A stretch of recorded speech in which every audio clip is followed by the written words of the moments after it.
Hi എല്ലാവർക്കും നമസ്കാരം. ഇന്നത്തെ വീഡിയോയിൽ ഒരു അടിപൊളി അപ്പത്തിൻ്റെ റെസിപ്പിയാണ്.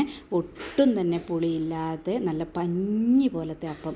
ഒരു പ്രാവശ്യമെങ്കിലും നിങ്ങൾ ഇതുപോലെ ഒരു അപ്പം തയ്യാറാക്കി കഴിഞ്ഞാൽ പിന്നെ നിങ്ങൾ ഇതുപോലെ അപ്പം തയ്യാറാക്കും. അത്ര നല്ല ടേസ്റ്റാണ്.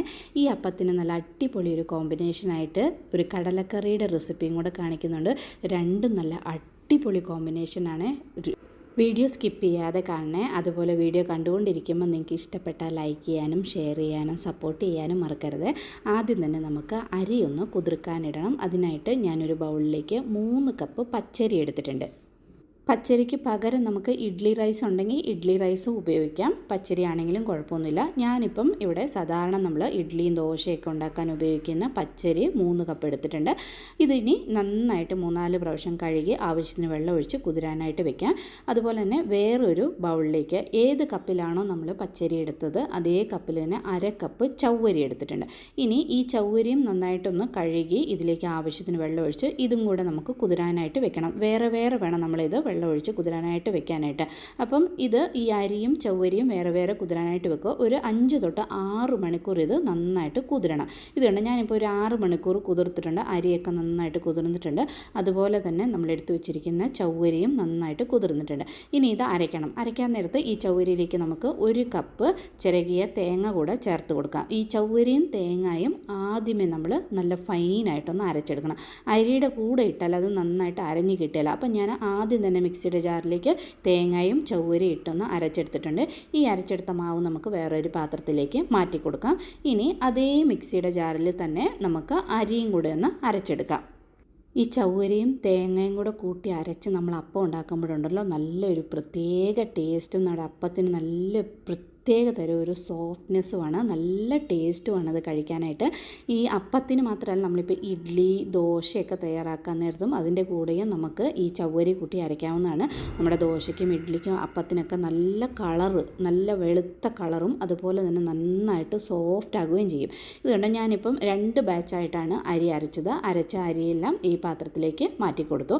ഇനി നമുക്ക് മിക്സിയുടെ ജാറ് കഴുകി കുറച്ച് വെള്ളം, അത് ഈ അപ്പത്തിൻ്റെ മാവുണ്ടല്ലോ അതിനനുസരിച്ചുള്ള വെള്ളം നമുക്ക് ചേർത്ത് കൊടുക്കാം. എന്നിട്ട് ഇത് നന്നായിട്ട് മിക്സ് ചെയ്ത് യോജിപ്പിക്കണം.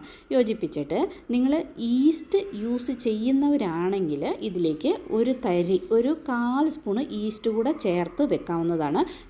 ഞാനിപ്പം ഈസ്റ്റ് ചേർത്തിട്ടില്ല. ഇനി നമുക്ക് ഓവർനൈറ്റ് ഇത് റെസ്റ്റ് ചെയ്യാനായിട്ട് വെക്കാം. അപ്പം രാത്രിയിൽ ഞാൻ രാവിലെ ബ്രേക്ക്ഫാസ്റ്റിന് വേണ്ടിയിട്ടാണ് അരി അരച്ച് വെച്ചത്. അപ്പോൾ രാത്രി തന്നെ അരിയൊക്കെ അരച്ച് വെച്ചു. ഇനി നമുക്ക് അതിന് നല്ല കോമ്പിനേഷനായിട്ടുള്ളൊരു കടലക്കറി, അതിനായിട്ട് 1/2 കപ്പ് കടല എടുത്തിട്ടുണ്ട്. കടല ആവശ്യത്തിന് വെള്ളം ഒഴിച്ച് ഈ അരി നമ്മൾ അരച്ച് വെച്ചല്ലോ, അപ്പോൾ തന്നെ നമുക്ക് കടലയും വെള്ളത്തിലിട്ട് വെക്കാം. അപ്പോൾ രാത്രി തന്നെ ഞാൻ അരിയും അരച്ച് വെച്ചു, അതോടൊപ്പം തന്നെ കടലയും ഞാൻ വെള്ളത്തിലിട്ട് വെച്ചു. രാവിലെ ആയപ്പം ഇത് കണ്ടോ മാവൊക്കെ നന്നായിട്ട് സോഫ്റ്റ് ആയിട്ടുണ്ട്. ഇനി നമുക്ക് ഈസ്റ്റ് ചേർത്തിട്ടുണ്ടെങ്കിൽ നന്നായിട്ട് പൊങ്ങി വരും. വേറെ ഒന്നും നമ്മൾ ചേർക്കേണ്ട, ഡയറക്റ്റ് നമുക്ക് അപ്പം തയ്യാറാക്കാവുന്നതാണ്. ഞാനിപ്പം ഈസ്റ്റ് ചേർത്തില്ലായിരുന്നല്ലോ, അത് കാരണം രാവിലെ കുറച്ച് സോഡാപ്പൊടിക്കകത്തേക്ക് കുറച്ച് ചൂടുവെള്ളം മിക്സ് ചെയ്തിട്ട് ഈ സോഡാപ്പൊടി ഇതിലേക്ക് നമുക്ക് ചേർത്തിട്ടു. അപ്പം അപ്പത്തിന് നല്ലൊരു സോഫ്റ്റ്നെസ് കിട്ടാൻ വേണ്ടിയിട്ടാണ്. നന്നായിട്ട് മാവ് ഒരു 10-15 മിനിറ്റ് നമ്മളിത് റെസ്റ്റ് ചെയ്യാനായിട്ട് വെക്കണം ഈ സോഡാപ്പൊടി ചേർത്തിട്ട്. ഈസ്റ്റ് ചേർക്കുവാണെങ്കിൽ ഈ സോഡാപ്പൊടി ഇതുപോലെ നമ്മൾ ചേർക്കണ്ട, ഈസ്റ്റ് ചേർത്തില്ലെങ്കിൽ.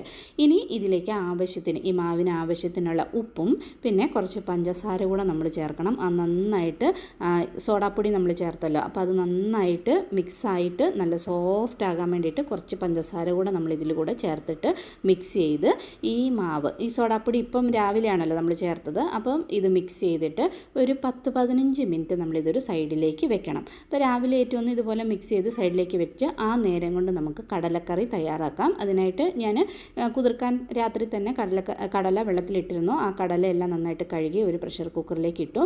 അതിൻ്റെ കൂടെ തന്നെ ഒരു ചെറിയ ഉരുളക്കിഴങ്ങും കട്ട് ചെയ്തിട്ടിട്ടുണ്ട്. പിന്നെ സവാള, ഇഞ്ചി, പച്ചമുളക്, കരിവേപ്പില, വെളുത്തുള്ളി എല്ലാം ഇതിൻ്റെ കൂടെ തന്നെ ഇട്ടിട്ട് ഇതിൽ ആവശ്യത്തിന് വെള്ളം ഒഴിച്ച് നമുക്ക് ഈ കടലയൊന്ന് വേകാനായിട്ട് വെക്കാം. ഒരു 5 തൊട്ട് 6 വിസിൽ വേണ്ടി വരും. കറുത്ത കടല വേകാൻ കുറച്ച് ടൈം എടുക്കും. ഇതുകൊണ്ട് കടലയൊക്കെ നന്നായിട്ട് വെന്തിട്ടുണ്ട്. ഇനി ഇതിൽ നമ്മൾ ഇഞ്ചി കുറച്ച് വലിയ കഷ്ണങ്ങളായിട്ടായിരുന്നു കട്ട് ചെയ്തിട്ടിരുന്നത്. അതിൽ നിന്ന് കുറച്ച് കടലയും ആ ഇഞ്ചിയുടെ 2-3 പീസും കുറച്ച് വെളുത്തുള്ളിയും ഒരു പച്ചമുളകും ഇങ്ങനത്തെ കുറച്ച് എല്ലാം കൂടെ നമുക്കൊരു മിക്സിയുടെ ജാറിലേക്ക് ഇങ്ങനെ ഇട്ട് കൊടുക്കാം. അധികമല്ല, ഒരു തവിയോളം കടലയും കുറച്ച് ആ ഇഞ്ചിയുടെ പീസും ഒക്കെ.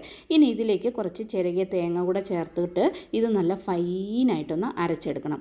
ഇത് നല്ല ടേസ്റ്റാട്ടോ ഈ കറി ഇങ്ങനെ നമ്മൾ വെച്ച് കഴിഞ്ഞാൽ പെട്ടെന്ന് തന്നെ നമുക്ക് തയ്യാറാക്കുകയും ചെയ്യാം. അരപ്പരച്ച് സൈഡിലേക്ക് മാറ്റി വെച്ചു. ഇനി വേറെ ഒരു പാത്രം നന്നായിട്ട് ചൂടായി കഴിയുമ്പം അതിലേക്ക് എണ്ണ ചൂടായി കഴിയുമ്പോൾ കരിവേപ്പില, പിന്നെ ഒരു സവാള ചെറുതായിട്ട് അരിഞ്ഞ സവാളയും ഒരു ചെറിയ തക്കാളിയും കട്ട് ചെയ്ത് ഇതിലേക്ക് ചേർത്തു. എന്നിട്ട് ഇതെല്ലാം കൂടെ നന്നായിട്ട് മിക്സ് ചെയ്ത് സവാളയും തക്കാളിയൊക്കെ ഒന്ന് ഇതുപോലെ വാടിക്കഴിയുമ്പം ഇതിലേക്ക് നമുക്ക് പൊടികൾ ചേർത്ത് കൊടുക്കാം. ഞാനിപ്പം ആദ്യം മല്ലിപ്പൊടിയാണ് ചേർത്തത്, പിന്നെ മുളക് നമുക്ക് എരിവിനനുസരിച്ച് ചേർത്ത് കൊടുക്കാം. ഞാനൊരു 1.5 സ്പൂണ് മുളക് പൊടി ചേർത്തിട്ടുണ്ട്. 1/2 സ്പൂണ് ഗരം മസാലപ്പൊടി, 1 സ്പൂണ് മല്ലിയും 1.5 സ്പൂണ് മുളക് പൊടിയും 1/2 സ്പൂണ് ഗരം മസാലപ്പൊടിയും പിന്നെ മഞ്ഞൾപ്പൊടിയും ചേർത്തിട്ടുണ്ട്. സ്ലോ ഫ്ലെയിമിൽ വെച്ചിട്ട് ഈ മസാലപ്പൊടികളുടെ എല്ലാം പച്ച സ്മെല്ല് മാറിക്കഴിയുമ്പം ഇതിലേക്ക് നമ്മൾ വേവിച്ച് വെച്ചിരിക്കുന്ന ആ കടല ഇതിലേക്ക് ചേർത്ത് കൊടുക്കാം. കുറച്ച് വെള്ളം കൂടെ ചേർത്തിട്ട് നന്നായിട്ട് ഇത് മിക്സ് ചെയ്യണം. നമ്മൾ ഉപ്പ് ചേർത്തിട്ടില്ലായിരുന്നു. ഇപ്പം നമുക്ക് ആവശ്യത്തിനുള്ള ഉപ്പ് കൂടെ ഇതിലേക്ക് ചേർത്ത് കൊടുക്കാം. ഉപ്പും ചേർത്തിട്ട് നന്നായിട്ട് മിക്സ് ചെയ്ത് ഇതൊന്ന് തിളയ്ക്കണം. നന്നായിട്ട് തിളച്ച് ആ മസാല നമ്മുടെ പൊടികളൊക്കെ ഉണ്ടല്ലോ അതൊക്കെ നന്നായിട്ടൊന്ന് മിക്സ് ആവണം. ഇതുപോലെ നന്നായിട്ട് തിളച്ച് കഴിയുമ്പം ഇതിലേക്ക് നമ്മൾ അരച്ച് വെച്ചിരിക്കുന്ന ആ അരപ്പുണ്ടല്ലോ അത് ചേർത്ത് കൊടുക്കാം. അരപ്പ് ചേർത്തിട്ട് ഒന്നുകൂടെ ഒന്ന് നന്നായിട്ട് മിക്സ് ചെയ്ത് അധികം നേരം തിളയ്ക്കരുത്. കുറച്ചൊന്നിങ്ങനെ തിളയ്ക്കാൻ തുടങ്ങി കഴിയുമ്പോഴത്തേനും ഉണ്ടെങ്കിൽ ഒരു ചെറിയ പീസ് ബട്ടർ അതിലേക്ക് ചേർത്ത് കൊടുക്കാം. പിന്നെ കുറച്ച് കസൂരി മേത്തി ഉണ്ടെങ്കിൽ ഇതുപോലെ കൈകൊണ്ട് തിരുമ്മി ഇതിലേക്ക് ചേർത്ത് കൊടുക്കുക. ഇല്ലെങ്കിൽ മല്ലിയില ചേർത്താലും മതി. നമ്മുടെ അടിപൊളി കടലക്കറി തയ്യാറായി. ഇപ്പം നമ്മുടെ മാവ് നമ്മളിവിടെ മിക്സ് ചെയ്ത് വെച്ചിട്ട് ഒരു 20 മിനിറ്റ് ആയിട്ടുണ്ട്. മാവ് കണ്ട് നന്നായിട്ട് സോഫ്റ്റ് ആയിട്ടുണ്ട്. ഇനി നമുക്ക് ഈ മാവ് കൊണ്ട് നമുക്ക് അപ്പം തയ്യാറാക്കുന്നതാണ്. പെട്ടെന്ന് തന്നെ നമുക്ക് അപ്പം തയ്യാറാക്കിയെടുക്കാം.